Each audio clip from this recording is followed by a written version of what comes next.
Sí, muy buenas tardes, hermanos.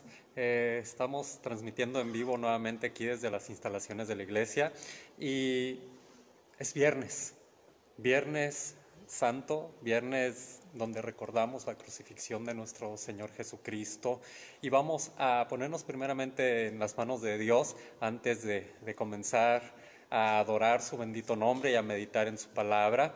Y vamos a estar en casa teniendo un tiempo recordando lo que el Señor hizo por ti y por mí. Oremos. Gracias, Señor, le damos en estos momentos porque usted es bueno. Gracias porque para siempre es su misericordia. Señor, le damos las gracias porque el día de hoy estamos recordando ese sacrificio tan grande, tan maravilloso que usted hizo en la cruz del Calvario. Padre Santo, rogamos en el nombre de Jesús que su palabra, Señor, llene nuestros corazones y de tal manera, Padre Santo, que todo, Padre Santo, lo que aconteció hace tiempo, que podamos atesorarlo, Señor, compartirlo, Señor, de tal manera que la gente pueda creer que usted verdaderamente vino y murió por nosotros. En el nombre de Jesús le damos las gracias, Padre. Amén y amén. Vamos a adorar el nombre de nuestro Señor. Vamos a entonar el canto Tú eres mi Rey, sublime amor, y cantémosle a nuestro Dios con gozo.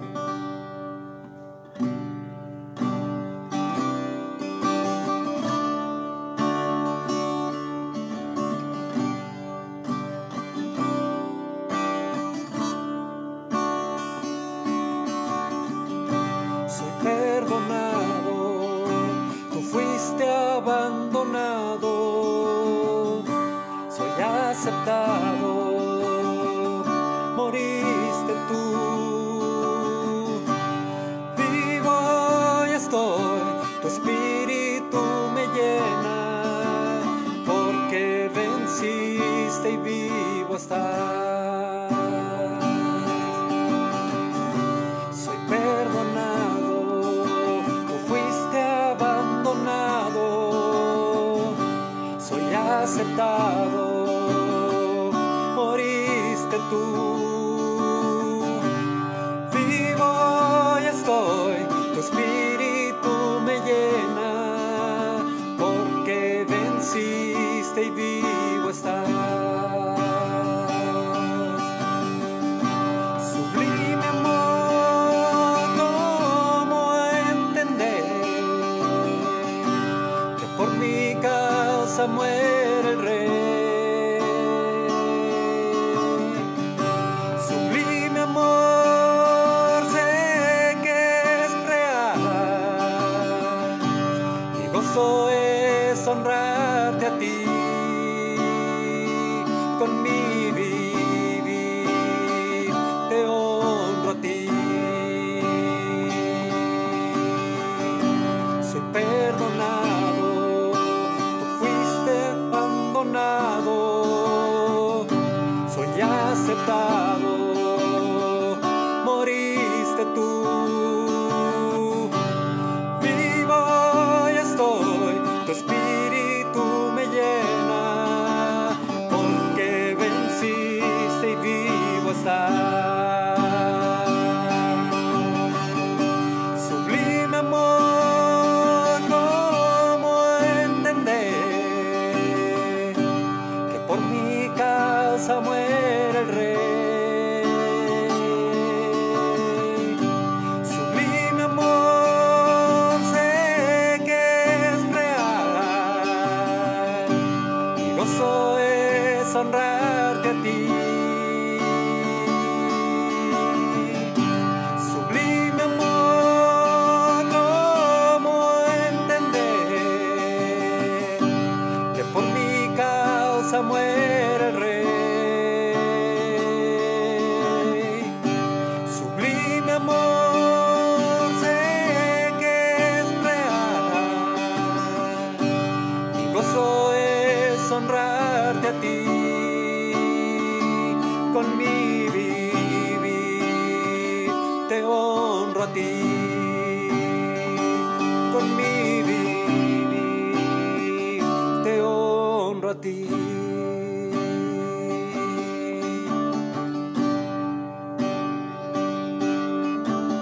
Tú eres mi rey. Tú eres mi rey. Tú eres mi rey. Cristo, tú eres mi rey. Sublime amor, cómo entender que por mi causa muere el rey. Sublime amor, sé que es real. Mi gozo es honrarte a ti. Sublime amor, cómo entender que por mi causa muere el rey. Sublime amor, sé que es real. Mi gozo es honrarte a ti. Con mi vivir te honro a ti. Con mi vivir te honro a ti. Con mi vivir te honro a ti.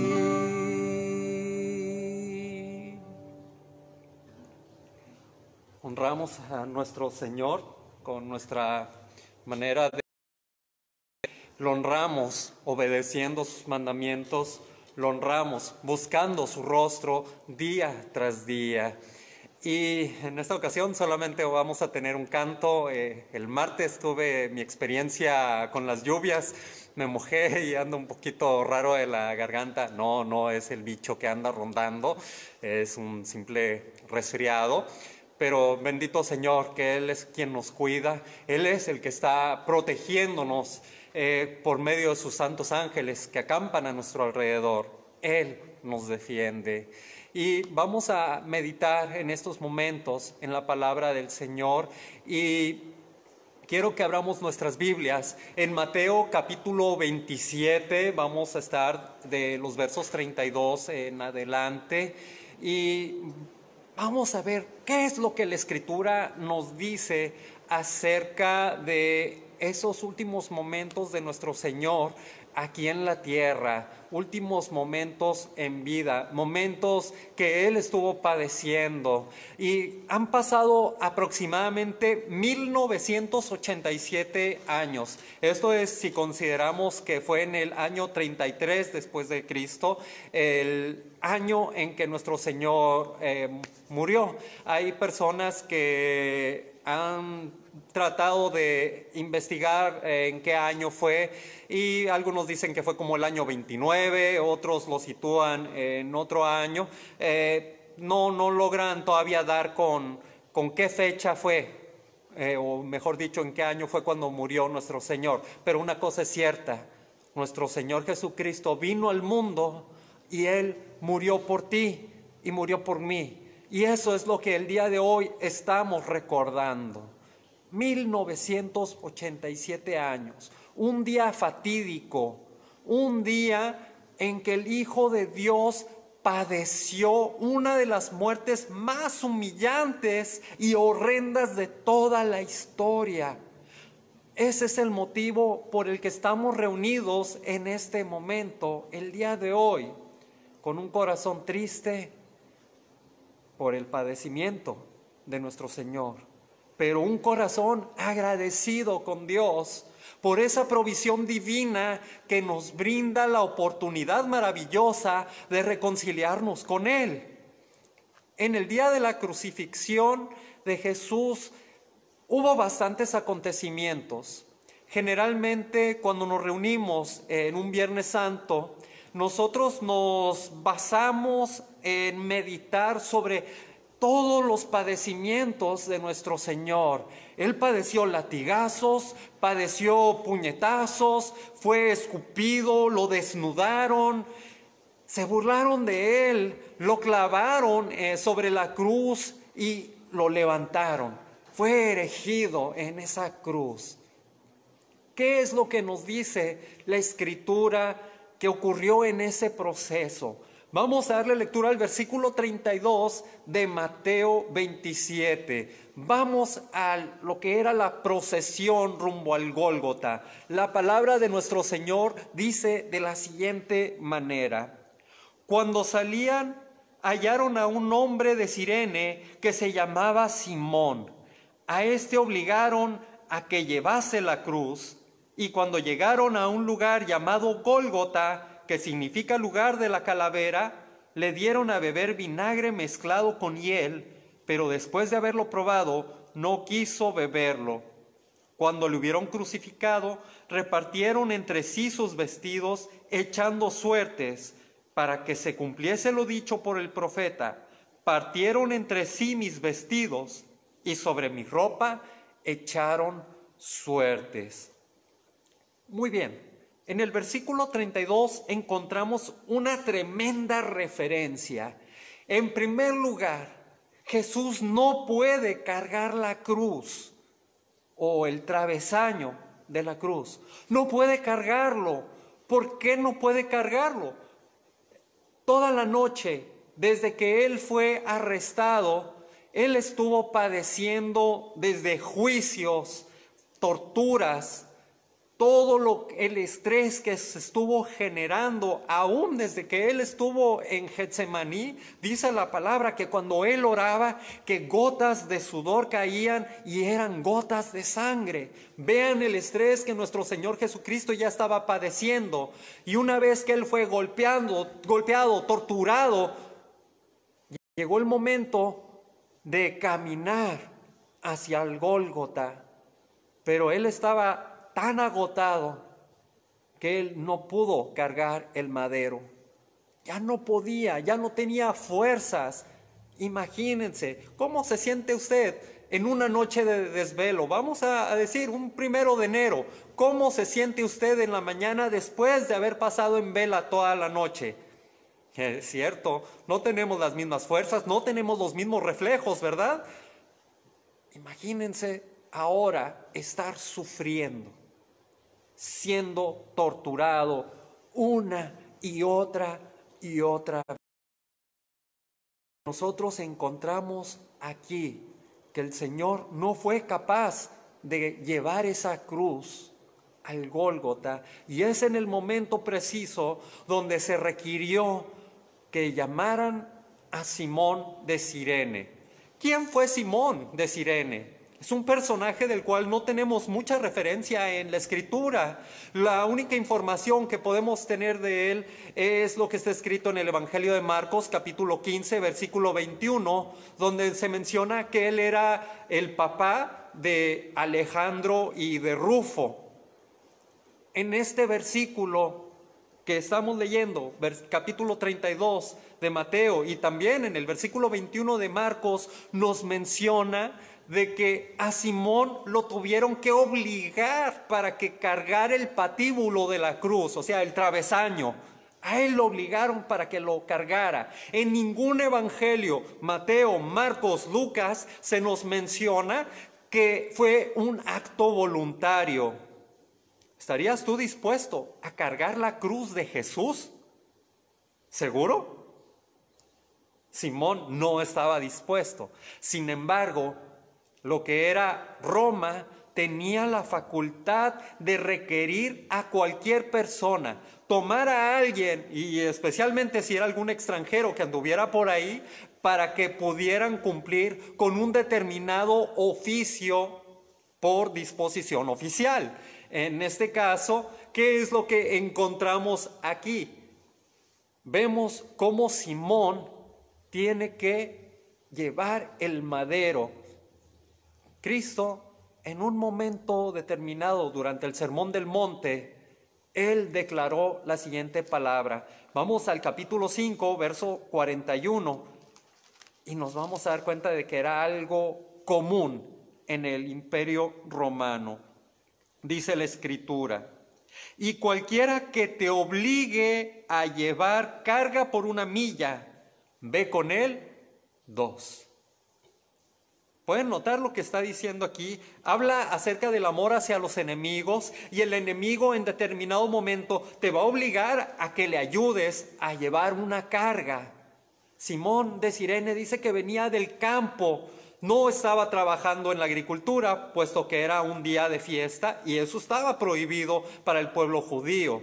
Se dice que era de Cirene, era un extranjero. Lo más probable es que él era un judío nacido allá en aquella área de Cirene. Por lo tanto, él fue y venía a ver qué era lo que estaba ocurriendo cuando fue llamado y tomado y obligado a cargar la cruz del Señor.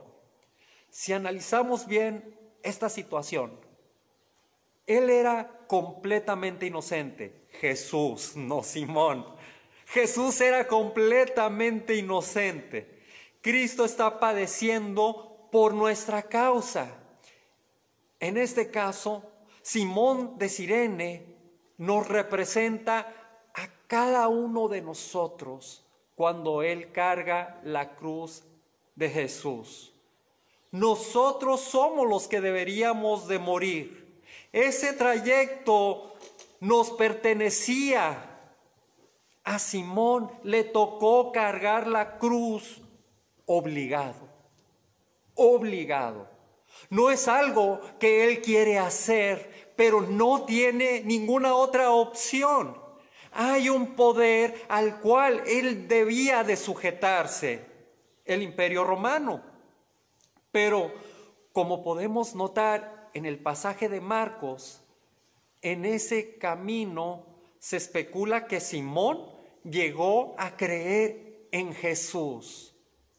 Notamos la manera en la que escribe Marcos en ese versículo 21. Y obligaron a uno que pasaba, Simón de Cirene, padre de Alejandro y de Rufo, que venía del campo, a que le llevase la cruz. Cuando menciona a sus hijos, a Alejandro y Rufo, el escritor está haciendo un llamado a reconocer a esta persona. Es el papá de estos hermanos. Y hay algunos que mencionan que Rufo es la persona que se cita en Romanos 16:13. Romanos 16:13. Ahí es donde se menciona. Lucas 23:34. Vamos a ver qué ocurrió en Lucas 23:34. Primeramente, en Marcos 15:25 se nos menciona la hora en la que fue crucificado nuestro Señor. Se dice que era la hora tercera, las 9 de la mañana en nuestro reloj. En el Evangelio de Lucas es en este momento en que nuestro Señor Jesucristo menciona su primera palabra. Vamos a Lucas 23:34, por favor. La palabra dice de la siguiente manera: y Jesús decía, Padre, perdónalos porque no saben lo que hacen. Y repartieron entre sí sus vestidos, echando suertes. Padre, perdónalos porque no saben lo que hacen. Esta es una hermosa intercesión por parte de nuestro Señor en medio de la angustia, enfrentando a la misma muerte, lejos de maldecir a aquellos que lo habían condenado. Él intercede por ellos. Cristo podía haberlos culpado. Estoy crucificado por su culpa porque ustedes no quisieron creer en mí, no quisieron creer lo que yo les estoy diciendo. Pero no fue así. ¿Cuán diferente fue Jesús en este momento comparado con Adán. Cuando Adán estaba delante de Dios, una vez que él había pecado y estaba, podríamos decir, en ese momento en el que él debía de morir, el mandamiento quebrantado por Adán decía: el día que de él comiereis, ciertamente morirás. Adán estaba siendo, podríamos decir, juzgado en ese momento, se estaba recibiendo su testimonio. ¿Qué es lo que has hecho, Adán? Pero ¿qué hizo Adán cuando estaba enfrentando la muerte directamente, pudiéramos decirlo, cuando Dios le está preguntando qué pasó? Adán, él empieza a echar culpas. Culpó a Dios y culpó a la mujer. Lejos de implorar el perdón de Dios e interceder por Eva era la responsabilidad de Adán. Pero él no, en ese momento no le interesa. ¿Qué es lo que empezamos a ver? Él está evadiendo su responsabilidad. El pecado comenzaba a actuar en la vida de Adán. No así en Jesús, quien padeció sin haber conocido el pecado. Él ofrece el perdón para todo aquel que en Él cree. Eso es lo que hizo Jesús. Una vez que le crucificaron, Él empezó a interceder. Padre, perdónalos, porque no saben lo que hacen. Vamos a Marcos capítulo 15, versos 30 al 32, por favor. Marcos 15, 30 al 32, y la palabra nos dice de la siguiente manera: sálvate a ti mismo y desciende de la cruz. De esta manera también los principales sacerdotes, escarneciendo, se decían unos a otros con los escribas: a otro salvó, a sí mismo no se puede salvar. El Cristo, Rey de Israel, descienda ahora de la cruz para que veamos y creamos. También los que estaban crucificados con él le injuriaban. En estos versículos encontramos la opinión de la gente que estaba en contra de Jesús. Es la opinión de ellos, los que pasaban, sacerdotes, escribas.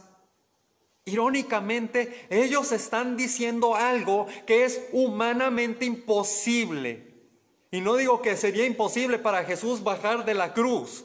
No me refiero a eso. Me refiero a que es humanamente imposible que un hombre se salve a sí mismo de la muerte eterna. Cristo tenía todo el poder para poderse bajar de esa cruz. Tan solo con pedirle al Padre, ángeles vendrían y le servirían y lo bajarían. Pero no era la intención de Jesús. Él no venía a cumplir su voluntad. Él estaba dispuesto a obedecer la voluntad de su Padre. ¿Qué es lo que nos dice Filipenses 2:8?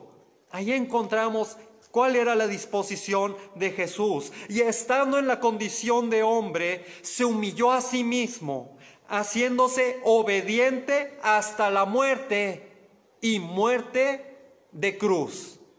Noten lo que dice la Escritura. Se humilló a sí mismo, haciéndose obediente hasta la muerte y muerte de cruz. La gente le estaba pidiendo que se bajara, pero no era una petición de corazón.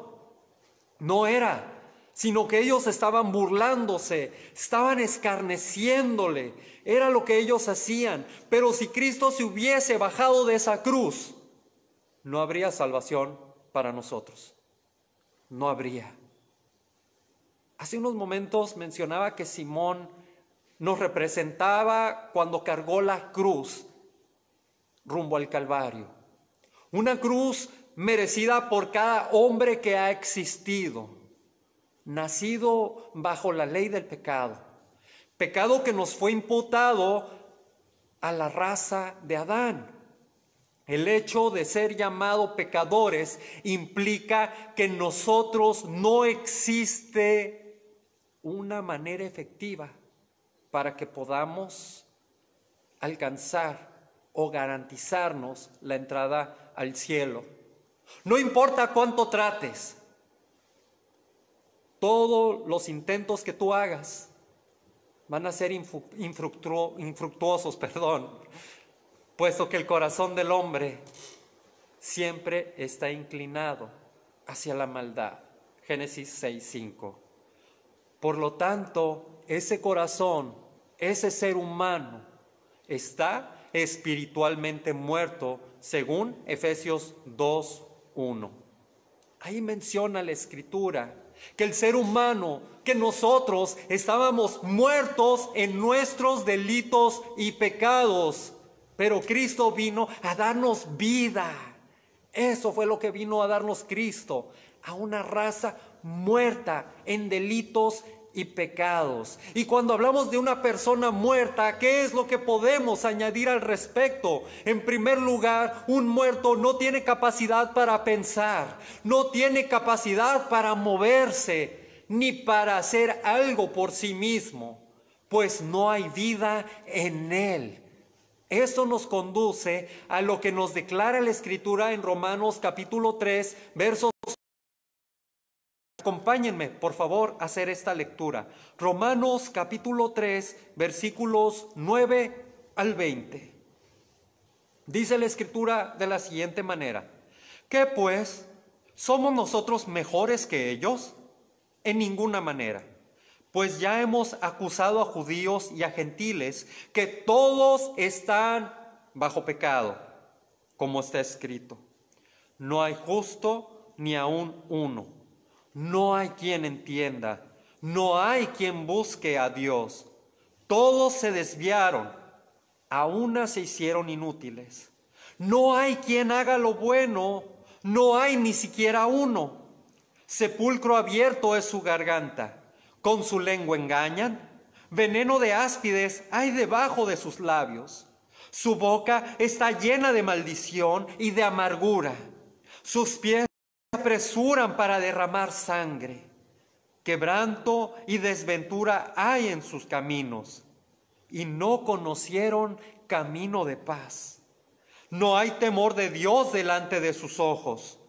Pero sabemos que todo lo que la ley dice, lo dice a los que están bajo la ley, para que toda boca y todo el mundo quede bajo el juicio de Dios, ya que por las obras de la ley ningún ser humano será justificado delante de él, porque por medio de la ley es el conocimiento del pecado. ¿Se pueden dar cuenta lo que dice esta Escritura? Si notaron que el hombre es capaz de salvar a sí mismo. Los líderes religiosos le pedían a Jesús: sálvate a ti mismo. Las personas que están crucificados, dice que también le injuriaban, más el de la izquierda, que era el que le decía: si tú eres el Cristo, sálvate a ti mismo, baja de esa cruz y sálvanos a nosotros. Noten lo que acontece aquí. El hombre no es capaz de ganarse por sí mismo la salvación. No importa lo que traten de hacer. Nuevamente, verso 19 nos dice: sabemos que todo lo que la ley dice a los para que toda boca se cierre y todo el mundo quede bajo el juicio de Dios. Noten, todo el mundo en el juicio de Dios. ¿Y qué pasa con las obras de la ley? Ya que por las obras de la ley ¿cuántos? Ningún ser humano. 1, 2, 3. No, nadie. Ningún justificado delante de él. Porque por la ley es el conocimiento del pecado. Y sabe, mientras tú tratas de cumplir unos puntos de la ley, estás quebrantando otros. No vas a poder. No vas a poder. Ahí está la ironía. Sálvate a ti mismo. Le decían a Jesús cuando estaba en la cruz, sálvate a ti mismo. No podemos alcanzar la salvación porque no es algo que nosotros verdaderamente busquemos. Si pretendemos cumplir una acción que nos ayude a ganar la gloria, nuevamente habrá otra que nos va a hacer que caigamos de esa gracia. No hay manera. Seguros en esto es que vas a seguir fallando en cada intento. Nuestra situación es desastrosa. Es por eso que Dios tuvo que tomar acción al enviar a su Hijo amado al mundo, enviándolo con una misión específica: el satisfacer el precio impuesto por el pecado. Romanos 6:23, porque la paga del pecado es muerte. La salvación es un don de Dios, es una dádiva, un regalo. No es algo que tú y que yo hayamos alcanzado por nuestros propios esfuerzos. Es Dios quien produce la fe en ti y en mí. Nosotros no podemos salvarnos a nosotros mismos. No podemos. Los líderes religiosos de aquel tiempo le pedían a Jesús que se bajara. Ellos creerían en Él. Marcos 15:32 es donde nos menciona, y esa es una declaración mentirosa. Sí, es una declaración mentirosa. Pues todas las señales que Jesús hizo durante su ministerio terrenal. ¿Qué es lo que también vieron ellos? Ellos escucharon las enseñanzas. Ellos tuvieron a su conocimiento y hubo muchos testigos de un milagro que realizó, un milagro que pudiéramos decir fuera de lo ordinario. El milagro cuando Lázaro resucitó. Cristo le revivió al cuarto día. 4 días en el sepulcro. Juan 11:39. ¿Qué fue lo que hizo su hermana? Pues ya lleva 4 días, ya adentro ya huele. No abran el sepulcro, por favor. No, por favor, no lo hagas. ¿Cuál fue la respuesta de los líderes religiosos de aquel entonces? Juan capítulo 12, verso 9. Vamos a ver cuál era la determinación de estas personas ante una persona que resucitó, que el Señor levantó de entre los muertos. Gran multitud de los judíos supieron entonces que Él estaba allí y vinieron no solamente por causa de Jesús, sino también para ver a Lázaro, a quien había resucitado de los muertos. Pero los principales sacerdotes acordaron dar muerte también a Lázaro. ¿Qué quisieron hacer? Matar a Lázaro. ¿Por qué? ¿Por qué matar a Lázaro?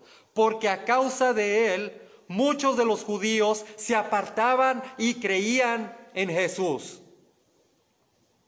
¿Sí pueden notar lo que pasó? Un milagro fuera de lo ordinario. Por eso es un milagro, ¿verdad? Son cosas fuera de lo natural. Fuera de lo natural. Entonces, ¿qué es lo que nosotros podemos notar aquí? Hay un relato en el Evangelio de Lucas, una parábola, donde se menciona a un rico y a otra persona también llamada Lázaro. ¿La recuerdan? ¿Cuál era la petición que hacía este hombre rico a Abraham? ¿Ya lo recordaron? Más allá de que Lázaro tocara la punta de la lengua del hombre rico, sino que fuera al mundo terrenal y se le apareciera a sus 5 hermanos para que ellos creyeran. Eso es la petición de este hombre. Pero ¿qué es lo que declara la Escritura? Se levantó uno de entre los muertos y estos líderes religiosos no creyeron. 3 días después, se levantó otro con gran poder y con gran gloria, y ellos lo negaron. Ellos no creyeron que Jesús se levantó de los muertos. No, ellos no creyeron. ¿Qué es lo que está pasando entonces? ¿Qué hay en esos corazones? ¿Por qué no creían en Jesús? ¿Cómo podemos llegar a ser salvos entonces? Esta área es la que le corresponde a Dios. Él envía a sus siervos para que compartan la palabra. Esto es, que las personas se salvarán por medio de la locura de la predicación. 1 Corintios 1:21. Dicha predicación incluye los padecimientos de Cristo, su muerte y su resurrección. Vamos a regresar a Mateo capítulo 27, por favor. Vamos al versículo 43. Mateo 27, 43. Viene una declaración un tanto tenebrosa de parte de estos líderes religiosos. Ellos son las personas que deberían de alegrarse cuando la gente glorifica a Dios. Y una vez que Jesús está en la cruz, ellos dijeron lo siguiente: confió en Dios, líbrele ahora si le quiere, porque ha dicho, soy hijo de Dios. ¿Dónde está lo tenebroso en esa declaración? La verdad es que parece que esa declaración la hizo un ateo, una persona que no cree en Dios. Ándele, para que se le quite. Anduvo diciendo que era el hijo de Dios y todo ese tipo de cosas. Ahora ahí está colgado. Vamos a ver si sí es cierto. A ver, ¿dónde está ese Dios? Es como el tipo de burla que hacen estas personas, como lo podría citar en el Salmo 42, ¿no? Mientras me dicen, Señor, cada día, ¿dónde está tu Dios? A ver, ¿dónde está tu Dios? El Señor estaba en la cruz. Él estaba padeciendo y ellos empiezan a decirle estas cosas a Cristo. Ellos lo que querían hacer era demostrar que Cristo era un engañador, que toda la esperanza que Él vino a traer se iba a quedar ahí colgada en esa cruz y se la iba a llevar al sepulcro. Eso era lo que ellos querían hacer. Pero, ¿qué cosas tan feas salen del corazón del ser humano? ¿Qué cosas tan feas? No les bastó verlo sufrir, verlo torturado. No, sino que ellos todavía añadían insulto a la herida. Buscaban que su ánimo decayera al tratar de hacerlo dudar que él fuera el Hijo de Dios. Pero no todos responden de la misma manera. Junto a Jesús había uno que reconoce a Cristo. Vamos a Lucas 23, 40 al 42.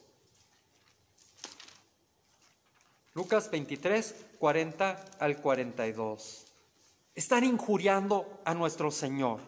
Le están diciendo este tipo de cosas. Bájate, sálvate a ti mismo. No puedes salvarte a ti mismo. Dice el versículo de esta manera. Le reprendió diciendo, ¿ni aún temes tú a Dios estando en la misma condenación? Nosotros, a la verdad, justamente padecemos, porque recibimos lo que merecieron nuestros hechos.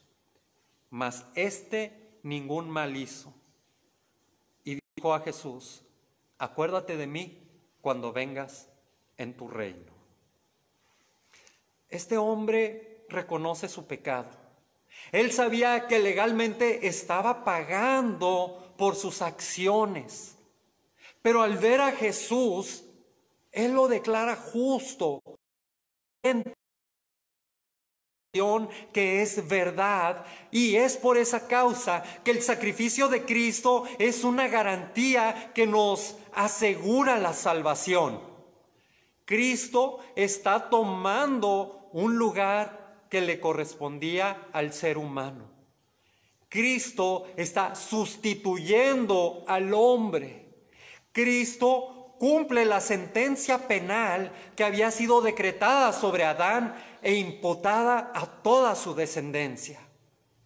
En Isaías 53, versículos 4, 5 y 10, nos habla de cómo Dios imputa nuestro pecado a Jesús. Vamos a darle lectura. Isaías capítulo 53 dice de la siguiente manera, versos 4, 5 y 10. Ciertamente llevó él nuestras enfermedades y sufrió nuestros dolores, y nosotros le tuvimos por azotado, por herido de Dios y abatido. Mas él herido fue por nuestras rebeliones, molido por nuestros pecados. El castigo de nuestra paz fue sobre él, y por su llaga fuimos nosotros curados. Versículo 10. Con todo eso, Jehová quiso quebrantarlo, sujetándole a padecimiento, cuando haya puesto su vida en expiación por el pecado. Noten, expiación por el pecado. Verá linaje, vivirá por largos días, y la voluntad de Jehová será en su mano prosperada. ¿Qué era lo que estaba haciendo el Señor en Cristo, en la cruz? Literalmente, Dios estaba cargando los pecados de todos nosotros en nuestro Señor. ¿Qué dice el versículo 6? Todos nosotros nos descarriamos como ovejas, cada cual se apartó por su camino, mas Jehová cargó en él el pecado de todos nosotros. Cargó en él el pecado de nosotros. Eso es lo que hizo Dios. Nuestro pecado lo carga a la cuenta de Jesús. Segunda a los Corintios 5:21 nos menciona al que no conoció pecado, Dios lo hizo pecado para que fuésemos hechos la justicia de Dios en él. Vamos a Gálatas 3:13, por favor, y vamos a notar lo que también nos dice el apóstol en esta porción de la Escritura. Cristo nos redimió de la maldición de la ley, hecho por nosotros maldición, porque está escrito: maldito todo el que es colgado en un madero.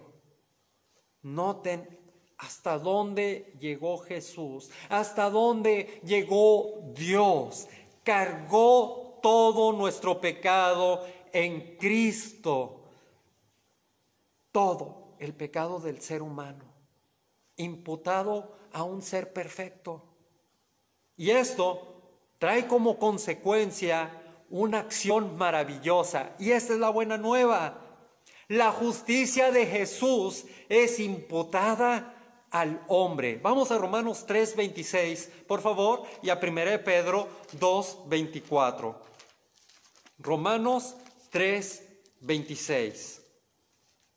Dice la Escritura: con la mira de manifestar en este tiempo su justicia, a fin de que Él sea el justo y el que justifica al que es de la fe en Jesús. Cristo es justo y justifica al que cree en Él, es lo que dice el versículo, al de la fe en Jesús. Vamos a 1 Pedro 2:24, por favor.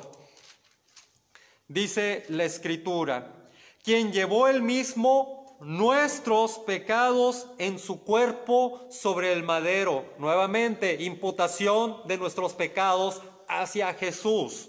Llevó nuestros pecados en su cuerpo sobre el madero, para que nosotros, estando muertos a los pecados, vivamos, ¿a qué? A la justicia, y cuya herida fuisteis sanados.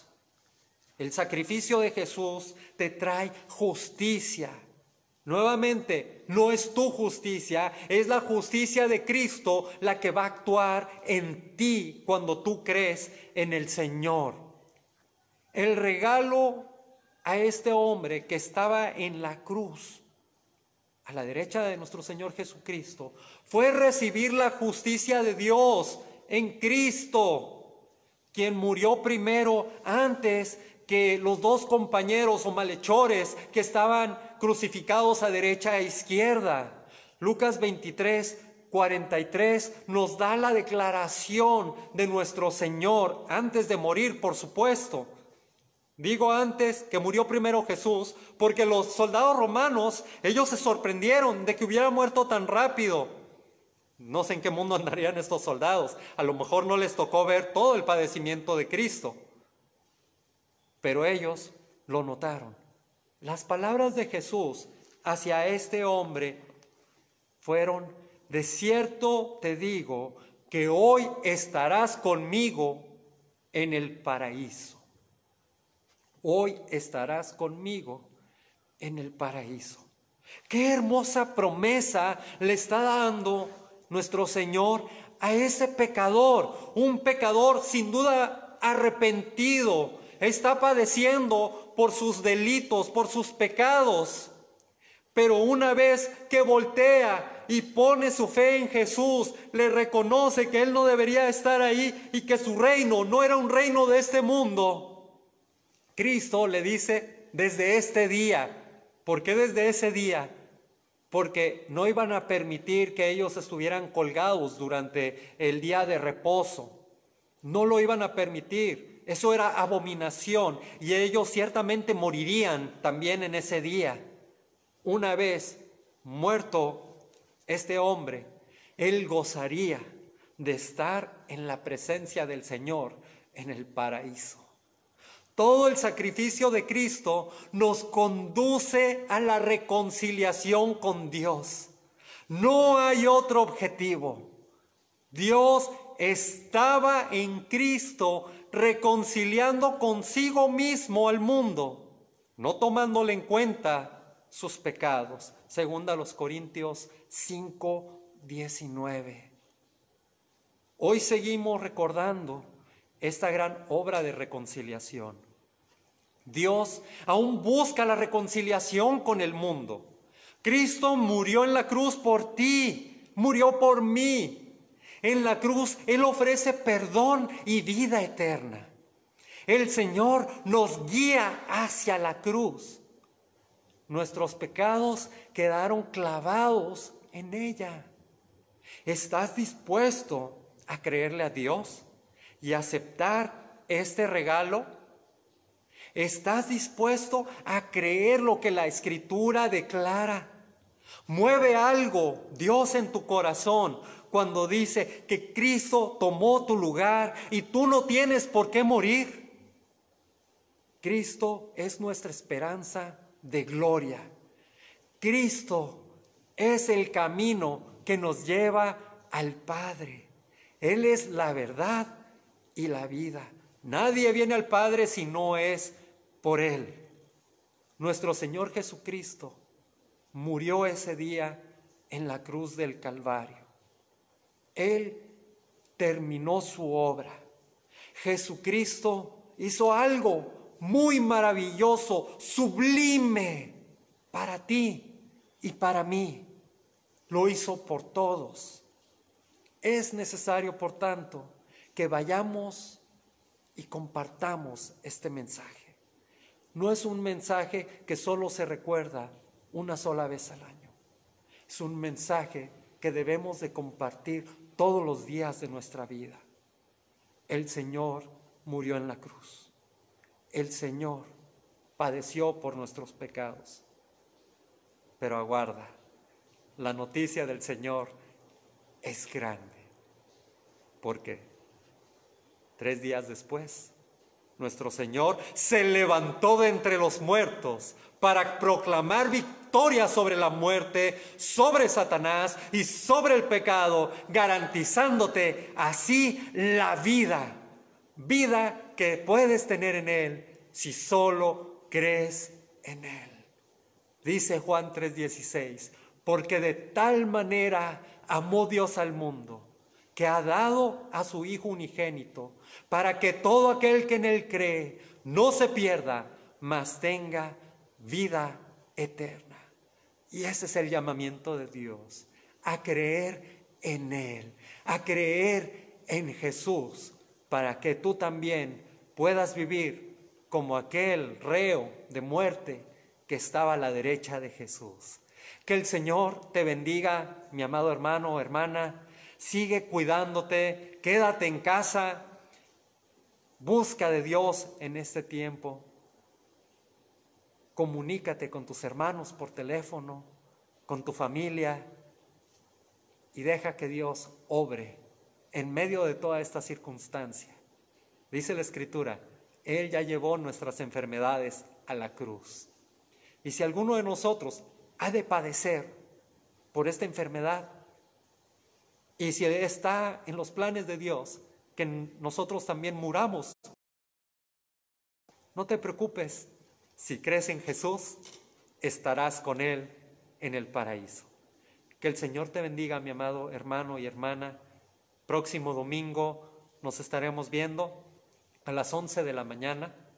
En esta ocasión, a las 11 de la mañana, nuestro hermano pastor estará compartiendo la palabra. Dios te bendiga. Cristo te ama.